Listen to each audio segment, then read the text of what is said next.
എൻ്റെ ഒരു പുതിയ വീഡിയോയിലേക്ക് എല്ലാവർക്കും സ്വാഗതം. ഇന്ന് വയ്ക്കാൻ പോണത് മാങ്ങയും പാവയ്ക്കയും കൂടെ ഒരല്പം മോരൊഴിച്ച കറിയാണ്.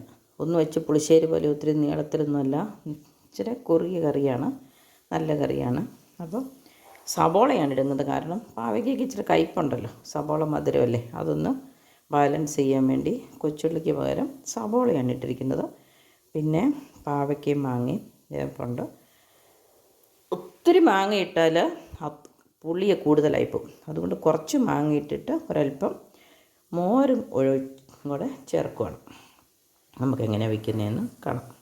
പാവയ്ക്കയും മാങ്ങയും സവോള ഇവിടെ അരിഞ്ഞെടുത്തിട്ടുണ്ട്. പാവയ്ക്കേക്കാൾ കുറവ് മതി കേട്ടോ, പാവയ്ക്കയുടെ പകുതി മതി മാങ്ങ. അപ്പോൾ നമുക്ക് ആദ്യം പാവയ്ക്ക ഇട്ട് കൊടുക്കാം. 2 കുഞ്ഞ് പഴുത്ത പാവയ്ക്ക ഉണ്ടായിരുന്നു, അതോടെ ഇട്ടു, കാരണം അത് നാളത്തേന് വെച്ചിരുന്നാൽ വിണ്ട് കീറി പൊട്ടി പോവില്ലേ. ഇനി മാങ്ങ ചേർക്കാം.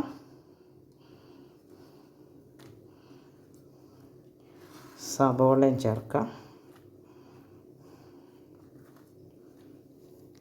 ഇനി പച്ചമുളക്, കൊമ്പമുളക് പറിക്കാൻ പോകാൻ നോക്കിയില്ല, ചിലപ്പോൾ കണ്ടതിനെ ഉള്ള മുളക് ഇട്ട് അഡ്ജസ്റ്റ് ചെയ്യുക. 5 പച്ചമുളക് ഇട്ടു. അല്പം പാവയ്ക്കല്ലേ, നമുക്ക് ധൈര്യമായിട്ട് ഉപ്പിടാം, നാരങ്ങയ്ക്കകത്ത് ഉപ്പിടുന്ന പോലെ ഉപ്പിട്ടു. ഇനി അല്പം വെള്ളം ഒഴിച്ച് അടുപ്പത്ത് വയ്ക്കാം. വേറെ കഷ്ണങ്ങളൊന്നും ഇല്ലാത്തതുകൊണ്ട്, അല്ലെങ്കിൽ ഒത്തിരി വെള്ളത്തിൻ്റെ ആവശ്യമില്ലായിരുന്നു, പക്ഷേ നമുക്ക് ഇച്ചിരി അല്പം വെള്ളം ഒഴിച്ച് തന്നെ അടുപ്പത്ത് വയ്ക്കാം. കഷ്ണങ്ങൾ ഒത്തിരി ഉണ്ടെങ്കിൽ നമുക്ക് വെള്ളത്തിൻ്റെ അളവ് കുറയ്ക്കാം. ഇത് രണ്ടും പെട്ടെന്ന് വേകുന്ന കാര്യങ്ങളാണ്, പോരെങ്കിൽ അരച്ച് ചേർക്കുന്നത് നന്നായിട്ടാണ്. ഇത് പാവയ്ക്ക മാങ്ങ അവിയലെന്ന് വേണേൽ പറയാം, പക്ഷേ അരപ്പ് അല്പം കൂടെ പുളിശ്ശേരിക്ക് അരയ്ക്കുന്ന പോലെയാണ്, ഇച്ചിരി നീളത്തിലാണ് അരയ്ക്കുന്നത്. അതുകൊണ്ട് കുറച്ച് വെള്ളം ഒഴിച്ചാൽ മതി. നമുക്കിതൊന്ന് മൂടി വെച്ച് വേവിക്കാം. അതിനു മുമ്പ് ഒരല്പം മഞ്ഞൾപ്പൊടി, കാശ്മീരി മുളക് പൊടി, കളർ വരാൻ മാത്രമൊന്നുമില്ല, ഒരല്പം, പിന്നെ ഒരു പൊടിക്ക് ഒരു അല്പം തൈര്,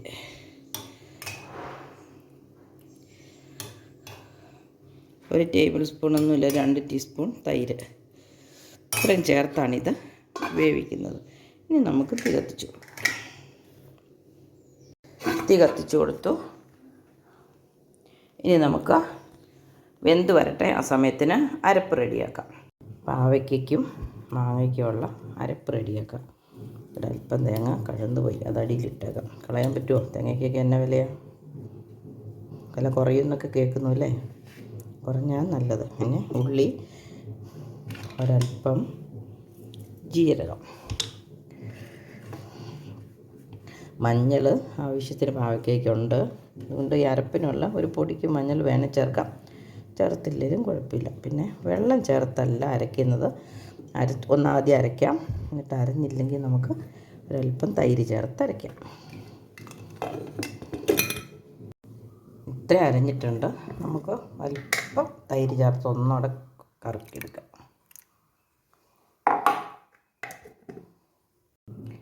അരഞ്ഞു വന്നിട്ടുണ്ട്. നമ്മളൊരു വെളുത്തുള്ളി ചേർത്തായിരുന്നു, ഞാൻ ഓർക്കണില്ല, അപ്പോൾ ഒരു വെളുത്തുള്ളി അല്ലി, അധികമൊന്നും വേണ്ട കേട്ടോ, ഒരു വെളുത്തുള്ളി അല്ലി മതി, അതും കൂടെ ചേർത്ത് ഒന്നുകൂടെ അരയ്ക്കാം. അരച്ചെടുത്തു, ചേർക്കാം.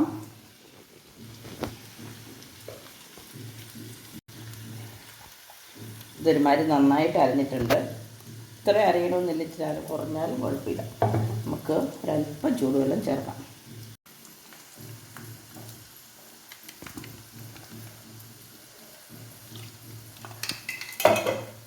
ഇനി ഒന്ന് ഇളക്കി ഉപ്പ് നോക്കാം.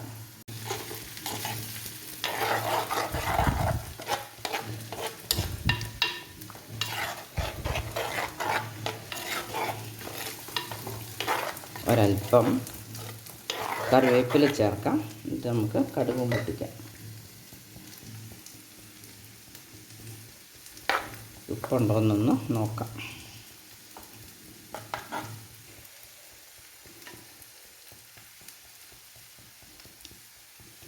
ഉപ്പുണ്ട്, ഒരു കയ്പും ഇല്ല കേട്ടോ, പാവയ്ക്കാന്നൊന്നും ആരും പറയില്ല. നല്ലൊരു പൊതയന് കുഴമ്പൊക്കെ പോലെ ഇരിക്കുന്നൊരു കറി. പാവയ്ക്ക ഒത്തിരി പേർക്ക് ഇഷ്ടമല്ല, പക്ഷെ മാങ്ങ ചേർത്താൽ പാവയ്ക്ക കഴിക്കില്ല, അതുപോലെ മോര് ചേർത്താൽ. അതുകൊണ്ട് അങ്ങനെ പാവയ്ക്ക കൂട്ടിയല്ലാത്തവരൊക്കെ അങ്ങനെ വെച്ച് നോക്കണം കേട്ടോ.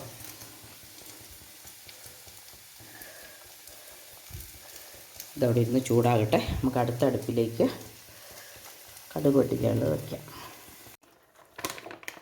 വെള്ളം പറ്റി എണ്ണ ഒഴിച്ച് കൊടുക്കുക. സൺഫ്ലവർ ഓയിലാണ് കേട്ടോ. പിന്നെ നിങ്ങൾക്ക് വെളിച്ചെണ്ണയാണെങ്കിലും നല്ലതാണ്, നെയ്യാണെങ്കിലും കുഴപ്പമില്ല, കാരണം നമ്മൾ മോര് ചേർക്കുന്നതല്ലേ. നെയ്ക്കകത്ത് കടുക് പൊട്ടിച്ചാലും നല്ലതാണ്. എണ്ണ ചൂടായി തോന്നുന്നു. കറി തിളച്ചു. നമുക്ക് തീ സ്റ്റൗ ഓഫാക്കാം. ഉള്ളി ഇട്ട് കൊടുത്തു, അല്പം കറിവേപ്പിലയും ഇട്ട് കൊടുത്തു. കടുക് പൊട്ടിയപ്പം ഉലുവയാണ് ആദ്യം ഇട്ടത്. കടുക് പൊട്ടി, ഉലുവ പൊട്ടി, ഉള്ളി മൂത്തു, കറിവേപ്പില ഇട്ടു. ഇനി ഇത് നമുക്ക് കറിക്കകത്തേക്ക് ഒഴിക്കാം. നമ്മുടെ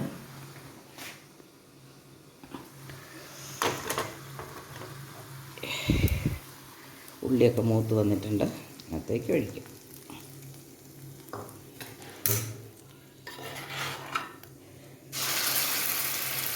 ഈ കൺസിസ്റ്റൻസിയെ പാടുള്ളൂ കേട്ടോ. അത് ഒത്തിരി ഒഴിച്ചു കൂട്ടാനല്ല, അവിയൽ അല്ലെങ്കിൽ കൂട്ടുകറിയൊക്കെ കൂട്ടുന്ന പോലെ കൂട്ടാനുള്ളതാണ്. അപ്പോൾ ഇതിന് ഒത്തിരി ചാറൊന്നും വേണ്ട.